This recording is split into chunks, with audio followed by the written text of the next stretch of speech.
አቤቱ ወደ አንተ ልምጣ። ጾሜ ወደ አንተ የምመጣበት ይሁን። ካላንደር ይዤ ሰዓት ደረሰ አልደረሰ እያልኩ የምጾምበት አይሁን። አዘዘኒ እምጻቤከ ወደ አንተ ልምጣ እዘዘኝ።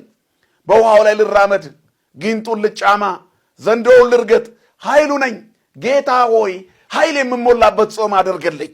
ጌታ ሆይ ዓለምን የማሸንፍበት ትጥቅ ይሆነኝ ጾሙ። ጌታ ሆይ የኑሮ ቋጠሮዬ ውሉ የሚፈታበት አድርግልኝ። ጌታዬ ሆይ ውስብስብ ችግሮኞቼ መፍትሄ የሚያገኙበት ጾም ይሆንልኝ። ወደ አንተ ስመጣ ይሄ ይሆናል። አንተን እንድቀርብ አድርገኝ።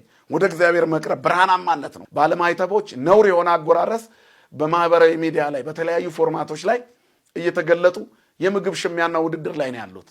ክርስቲያኖች በዚህ ሲታዩ በጣም ያሳዝናል።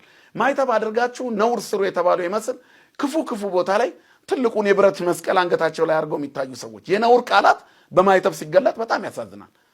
በኃጢአታቸው ከመጠየቅ ባሻገር እንደገና እግዚአብሔርን ማሰደብ ይዋቸው ክርስቲያኖች ተብሎ መታየት።